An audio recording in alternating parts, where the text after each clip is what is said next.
Celui qui voyage découvre mille mondes, celui qui écoute comprend mille peuples. Ici, nous sommes dans le premier arrondissement de Brazzaville, Makele-Kele, où nous découvrons Ludovic, un Français passionné, venu s'immerger dans la culture congolaise.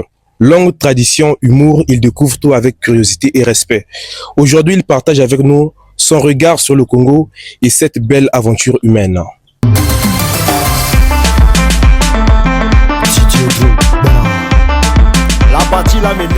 Bonjour Ludovic. Bonjour, J'espère que tu vas bien. ça va. Ok, alors présente-toi brièvement qui est Ludovic. Alors je m'appelle Ludovic, je suis français, j'ai 29 ans. J'habite au Congo depuis juillet-août 2025. Et mon activité, c'est de faire des vidéos sur les réseaux sociaux, en particulier sur les langues africaines. Je m'intéresse au Wolof, je m'intéresse au Lingala, et aussi des vidéos pour découvrir un peu la culture africaine, notamment la gastronomie. Je fais des vlogs où je découvre des endroits. Donc voilà, c'est ça. Alors pourquoi ton choix pour le Congo? Avant de choisir le Congo, j'étais beaucoup au Sénégal, ça se voit sur mon short. Donc j'ai commencé à m'intéresser au Wolof, j'avais appris le Wolof et un jour j'avais commencé à faire des vidéos sur le Wolof. Puis un jour en 2022, j'ai découvert le Lingala un peu par hasard et je me suis dit waouh, c'est vraiment une belle langue. Donc j'ai commencé à l'apprendre quand j'étais en France. Et puis petit à petit, j'ai commencé à avoir un niveau correct, je pouvais discuter, comprendre. Et je me suis dit pourquoi pas faire la même chose en Lingala que ce que je faisais en Wolof. Donc j'ai commencé à faire des petites vidéos sur les réseaux sociaux en Lingala, où je commençais à expliquer voilà comment on fait pour se présenter en Lingala, comment on compte en Lingala, et puis j'ai commencé à faire des interviews avec des Congolais qui parlaient Lingala. Et voilà, ça a commencé comme ça. Donc là, c'était en 2023. Et du coup, je me suis dit qu'un jour, j'irai au Congo. Et donc finalement, cette année, j'ai passé le pas. Je suis venu au Congo, en République du Congo. Et sachant qu'ici au Congo, nous avons deux langues nationales. Est-ce que tu apprends aussi le Kituba? Alors oui, j'essaie d'apprendre un peu le Kituba depuis quelques mois. Ce qui est bien, c'est que ça ressemble un peu au Lingala. Du coup, il y a quelques mots, il y a pas mal de mots similaires. Du coup, ça rend l'apprentissage plus facile. Et donc, ouais, j'espère apprendre, être vraiment à l'aise avec le Kituba. Et quel est ton niveau d'apprentissage dans ces deux langues? Mon niveau dans ces deux langues. Bon, Lingala, je maîtrise beaucoup mieux que le Kituba. Même si mon Lingala n'est pas parfait, notamment au niveau de l'accent, la prononciation, c'est quelque chose qui est difficile à maîtriser. Donc, mais Kituba, mon niveau est un peu nul, hein. Je sais juste me présenter. Mukekwenda na pointe noire. Mbasi. Mukekwenda na pointe noire. Na Panyamunu. Voilà. Est-ce que tu peux tenir une conversation en Lingala afin que nos internautes, chers les internautes, puissent quand même écouter? Olingi Toloba Lingala. Toloba. Ok. Voilà. Awa na Brazzaville ofandaka na quartier nini? Awa na Brazzaville, navandaka na quartier oyo ya Mukonzi Gwaka. Pembeni ya Total. Ukoma déjà na Total, non? Vu que ozofanda Mukonzi Gwaka. Oui, mbala ebele, hein, parce que chaque fois na posa na eloko, nakendaka na marché Total pour kosomba yango. Soki nake kuna, batu bazo talanga po naza mundele quoi. Bazo kamwa. Mundele azokende azoya na Total pour kosomba biloko. Ezokamwa bango mwa muke quoi. Ambiance est tant ozokoma na marché Total. Ambiance nini au ressentir kuna? Oyo quelle ambiance kuna? Bon, kuna déjà balobaka Lingala mais mingi te quoi. Kuna eza la ri nakanisi eza Kituba pe mais Lingala mingi te. Sinon eza na ambiance, hein, batu baza ebele, makelele ezali. Donc eza na ambiance, eza manganda, to komela mwa muke, ça va quoi. Ok, na sepeli po na yoki yo koloba Lingala et salenga esengo mingi. Alors, comment tu apprends ces langues-là? Avec qui ou par quel moyen? Alors, quand j'ai commencé à apprendre le Lingala, j'étais en France. J'ai utilisé une application qu'on appelle Tandem, qui permet de mettre en relation avec des gens qui apprennent la langue que tu parles. Donc moi, je parlais français, anglais, espagnol. Je voulais apprendre le Lingala. Du coup, j'ai rencontré un Congolais qui habite à Brazzaville. Lui, il voulait se perfectionner en anglais. Du coup, toutes les semaines, on s'appelait peut-être 2 ou 3 fois la semaine. On faisait des séances d'1 heure et donc je l'aidais en anglais, il m'aidait en Lingala. Et c'est comme ça que j'ai pu améliorer apprendre un peu le Lingala, quoi. Alors, quelle était la réaction de certains Congolais lorsqu'ils t'ont entendu parler le Lingala? Franchement, ils sont surpris, genre, ouais, ils sont surpris. Comme si c'était incroyable pour un blanc de parler une langue africaine, alors qu'il y a rien Il y a rien d'incroyable, hein, c'est juste une langue. Les Africains qui vont en Europe, ils apprennent les langues aussi. Je connais une fille qui a fait les études, une Congolaise qui a fait les études en Russie. Elle a appris le russe. Donc moi, je viens au Congo, j'apprends le lingala. Il y a rien d'exceptionnel en vrai. Je sais pas. Est-ce que ici tu as eu à rencontrer des moments drôles ou des moments gênants lorsque, des difficultés en fait? Alors c'est vrai que moi, je suis quelqu'un qui aime bien prendre les bus. Quand je dois me déplacer, ça me dérange pas de prendre les bus. Bon, parfois il fait un peu chaud, mais ça me dérange pas. J'aime bien être avec plein de gens autour. Même si les bus à Brazzaville, on est un peu serré quand même. Mais bon, pas le choix. Et donc quand je prends des bus, les gens sont là. Waouh, un Mondele qui prend le bus, c'est pas normal, tu vois. Et même le receveur, je crois qu'on appelle comme ça. Il arrive, il dit ouais, Mondele, yaka, Matana bus. Et donc à un moment, j'étais dans le bus, j'étais devant. Donc, tout le monde me voyait et tout le monde me regardait en fait. Vous vous sentiez gêné? Bon, ça va, j'ai l'habitude, mais c'est vrai que c'est un peu bizarre quand même, tu vois. Et il y a quelqu'un, il a dit, mais Mondele, je crois qu'il a parlé en lingala, mais tu devrais pas prendre le bus, Mondele, tu dois prendre le taxi. Pourquoi ni oser la taxi à bus? Il faut du taxi, quoi, oser Mondele, tu vois. Tu vois un peu la mentalité? Oui. Voilà, bon, selon les Congolais, pour eux, les Blancs ont toujours été riches. Ouais. Pour les Africains, la majorité en fait. C'est vrai que la plupart des Blancs qui habitent à Brazzaville, c'est pas des gens qui manquent de moyens. C'est la vérité, tu vois. Je pense que je suis une exception.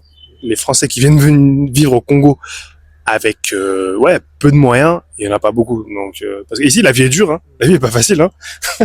Ici il faut tenir, hein. Le courant, l'eau, même le wifi des fois ça marche pas bien. Les pluies des fois c'est incroyable, les pluies. Donc il y a la nourriture est différente de chez nous, donc c'est un climat tropical, il y a des maladies, le palu, j'ai eu le palu, donc c'est pas facile de vivre ici, hein. C'est pas une destination de rêve, hein. C'était pour une première fois que tu attrapes le palu? Non, j'avais déjà eu le palu avant au Bénin, mais celui-ci il était violent, hein. J'ai eu très très mal. Donc ce n'est qu'en Afrique que tu as eu à avoir le palu, à attraper le palu. Bah oui, en Europe on n'a pas le palu en Europe. En revenant sur les bus, est-ce que tu as eu à être confronté par des problèmes de demi-terrain? Tu connais les demi-terrains? Non. Ce sont des morcellements des itinéraires. Pour un trajet, vous devez payer 150, vous êtes obligé de payer 300. Oui, ça m'est arrivé parce qu'avant j'habitais à Combo et donc parfois pour rentrer, donc au lieu de payer le 300 pour arriver jusqu'à la destination, ils morcellent. Et du coup, à un moment, on ne voulait pas payer, donc on est sorti et puis on a fini le trajet à pied en fait, parce qu'on voulait pas payer, tu vois. C'est ça le Congo. Mais bon, c'est comme ça. C'est les jours où il y a beaucoup de monde, ils font ces petites magouilles là, quoi. On n'a pas le choix. Tout à l'heure, tu as parlé de la nourriture. Comment est-ce que tu trouves la gastronomie congolaise? Bon, la gastronomie congolaise, elle est très riche, elle est très variée. Je suis quelqu'un qui aime beaucoup les légumes, les feuilles, donc franchement, je me régale ici. Le pondu, je sais pas si c'est le plat national ici au Congo, mais c'est magnifique. Un bon pondu, en plus c'est riche en vitamines et tout, donc franchement c'est incroyable. Apparemment, tu aimes vraiment le pondu, qui est autrement appelé le saga-saga, parce qu'on voit tes vidéos sur les réseaux sociaux, hein, avec le pondu, le saga-saga, comme petit déjeuner, comme dîner. Pondu à toutes les heures de la journée, même pendant la nuit, tu te lèves, tu manges le pondu. Voilà, tu le mets dans le pain. Je suis français, j'aime le pain, donc pain plus pondu, c'est magique. Surtout quand le pondu a été vraiment bien préparé. C'est magnifique, quoi. Donc non, la gastronomie congolaise, elle est quand même riche. Voilà. Mais peut-être que si on vient d'Europe, on va pas forcément aimer, on va trouver ça bizarre. La première fois que j'ai goûté le kwanga, j'ai trouvé ça très bizarre. Maintenant, je mange ça, j'ai aucun problème. Donc voilà. Et au-delà de la langue, comment vis-tu ton intégration dans la culture congolaise? Dans la culture congolaise. Bon, après, moi, je sors pas trop non plus, hein. Je vais pas trop dans les nganda. Je rencontre des gens, mais modérément, tu vois. Donc je peux pas dire grand chose sur ça. Et dans cette même culture congolaise, qu'est-ce qui t'inspire? J'aime bien la manière d'être des gens, tu vois, la simplicité des gens. Ils sont simples, tu peux te faire des amis un peu rapidement. On va pas forcément te juger sur beaucoup de choses, alors qu'en France, pour avoir des amis, c'est peut-être plus long, plus compliqué, c'est plus fermé. Ici, on discute avec tout le monde, on fait pas de chichi, tu vois, donc voilà. Après, peut-être que c'est parce que je suis blanc que j'arrive à me faire des connaissances et tout, mais j'ai pas 3000 amis ici, hein, je sélectionne, et tu vois, voilà quoi. Tout à l'heure, là, en venant, j'ai aperçu des petits-enfants, et même des jeunes aussi, à t'appeler chinois, Mundele, Nditala Mundele, hein, chinois. Comment tu réagis face à cela? Ça dépend de mon humeur. Si je suis normal, je vais pas réagir, c'est le quotidien, c'est courant.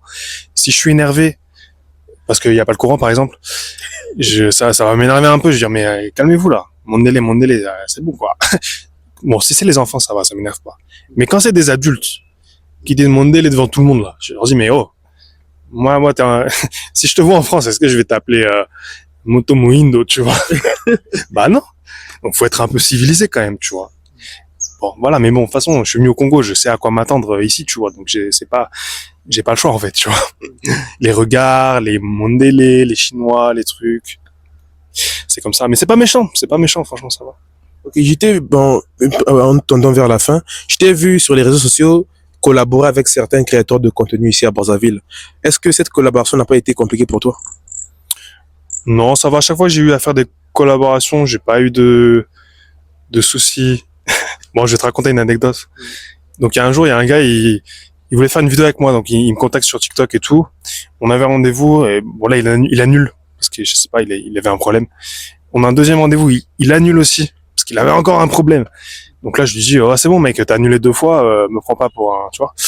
Bon, il insiste, on a rendez-vous le 3e jour, donc là, il vient. On fait notre vidéo pour moi, on fait une vidéo pour lui, je lui donne à manger aussi, je lui offre à manger, parce que voilà, quoi. Et donc, ensuite, je le ramène au goudron, donc la route, je le ramène à la route pour qu'il puisse rentrer. Et là, il me dit, bon gars, on fait comment? Au début, j'ai pas compris, tu vois, parce que il y a des langages secrets, tu vois, langages codés. Il me dit, on fait comment? Comment? Le parler en parabole. Voilà. Donc il me dit, on fait comment? Au début, je comprends pas, et après, je dis, ah, mais j'ai compris ce qu'il veut. En fait, on fait comment? Ça veut dire, il faut que tu me donnes l'argent pour rentrer. En fait. Donc, en fait, je lui ai rien donné, hein, parce que, bah, en fait, je sais pas. Déjà, je lui ai offert la nourriture, et puis. Est-ce que c'est lui qui est venu envers toi, mais c'est toi qui es allé envers lui? Non, c'est lui qui m'a contacté sur TikTok. C'est lui qui voulait faire une vidéo avec moi. Donc je me dis, bah c'est bon quoi. Tu veux faire une vidéo avec moi, ben je l'ai pas dit, hein, mais tu veux faire une vidéo avec moi, je vais pas non plus te payer le transport, tu vois. C'est toi qui voulais faire la vidéo avec moi. Bon, je sais pas. À vous d'en juger, je sais pas. Merci beaucoup pour ce beau partage, ce partage inspirant. Est-ce que tu as un message à transmettre à l'endroit des Congolais? Soyez fiers de vous, soyez fiers de votre pays. Construisez des choses, n'ayez pas peur du regard des autres, faites des choses, avancez. Voilà. Vous avez trop peur, et puis il n'y a pas assez cette fierté d'être congolais, c'est dommage. Franchement, vous avez un beau pays, beaucoup de ressources, des plats magnifiques, plein d'endroits super, donc voilà. Alors, merci beaucoup à vous de nous avoir suivis.